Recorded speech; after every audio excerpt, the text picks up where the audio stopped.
Deed of donation versus last will testament. Ano ang pagkakaiba? Alam mo ba na pwedeng maipasa ang isang property sa isang tao habang buhay ka pa? Pero pwede rin itong ipamana pagkatapos ng iyong kamatayan.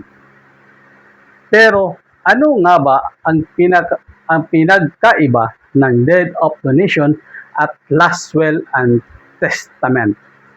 Kung may bahay, lupa, condominium at ibang property ka at gusto mong malaman kung paano ito may pasa sa iyong mga mahal sa buhay, panoorin mo ito ang video hanggang dulo. Hello everyone! Welcome back sa ating Real Estate Tips. Ako si Albert, PRC accredited and DSUD registered real estate salesperson. At ngayong araw, pag-usapan natin ang dalawang importanteng legal documents. Deed of donation at last will and testament. Una, ano ang deed of donation? Ang deed of donation ay isang legal documents kung saan ang isang tao na tinatawag na donor ay kung kusang nagbibigay o naglilipat ng property sa isang donee. Halimbawa, anak, asawa, kamag-anak o ibang tao, subject sa mga requirements ng batas.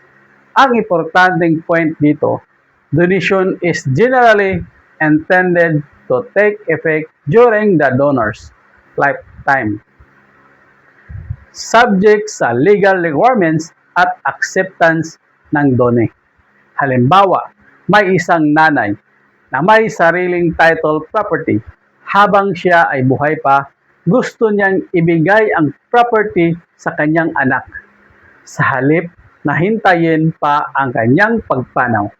Maaari niyang pag-aralan ang possibility ng donation.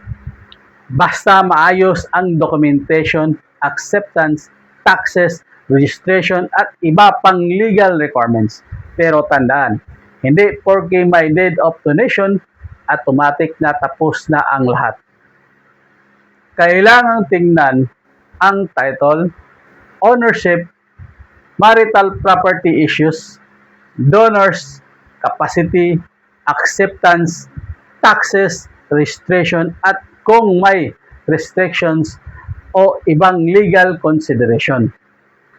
Pangalawa, ano naman ang last will?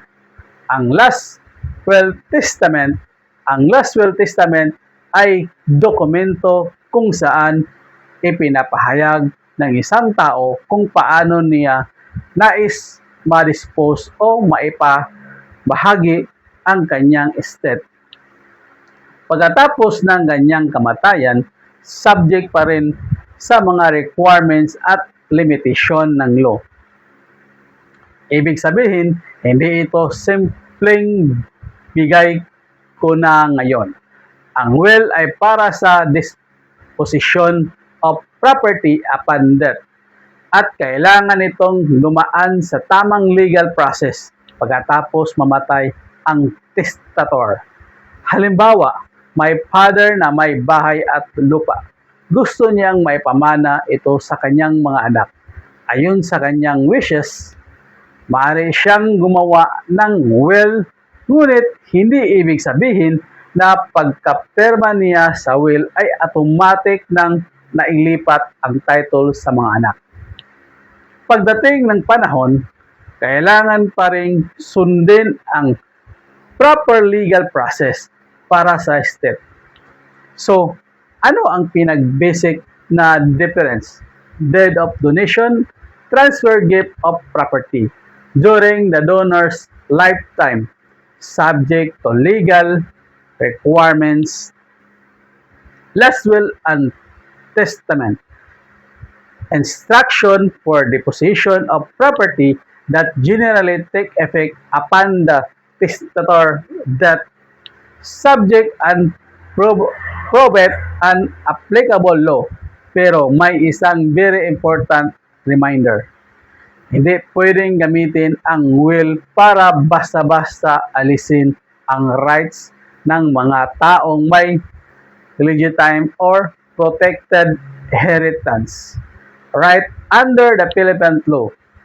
Kaya kung may asawa, mga anak, or other compulsory heirs, kailangan talagang pag-aralan ang situation bago gumawa ng desisyon. Halimbawa, Albert, may property ako at gusto kong ibigay lahat sa isang anak ko. Pwede ba? Hindi natin dapat basta sagutin ng yes or no nang hindi alam ng buong situation. Bakit?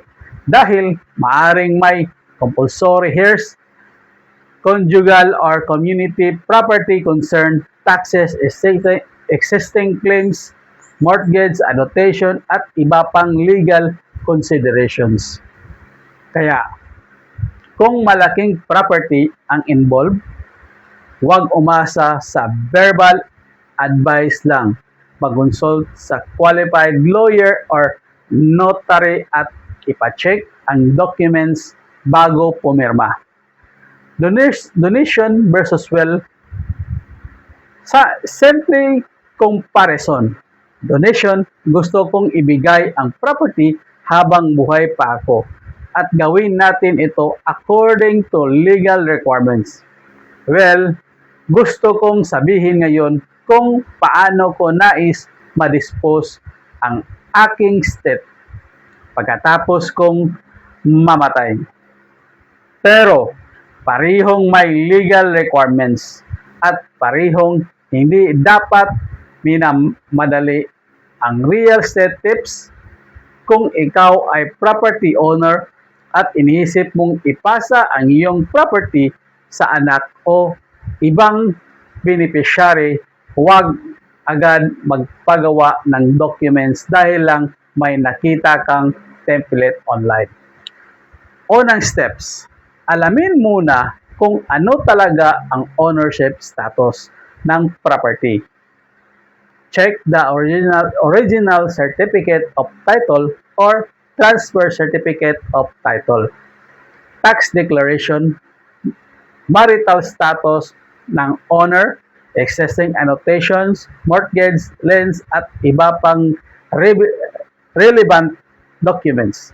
Then consult lawyer or appropriate professional tungkol sa angkop ng legal instrument.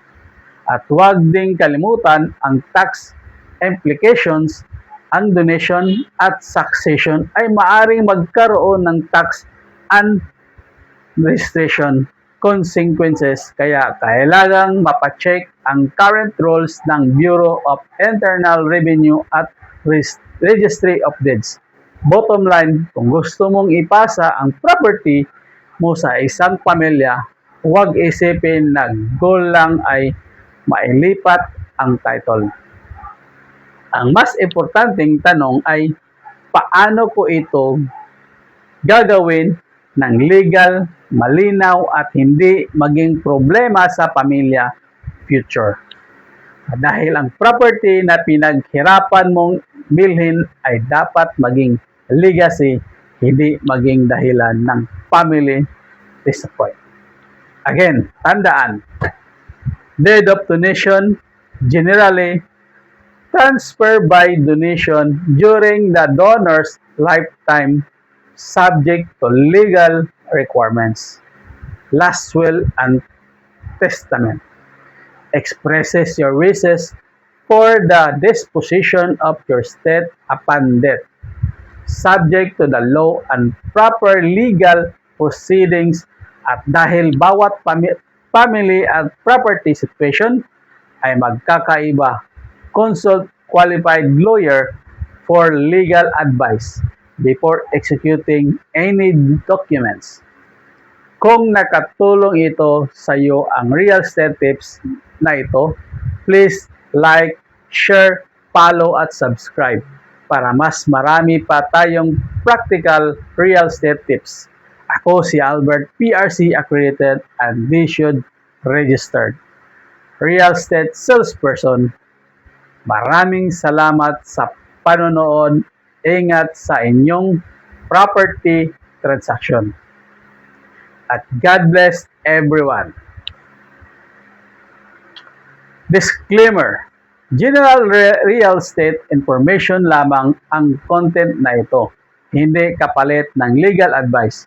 Para sa specific legal situation, kumonsulta sa qualified lawyer, notary at appropriate government offices. Thank you and God bless.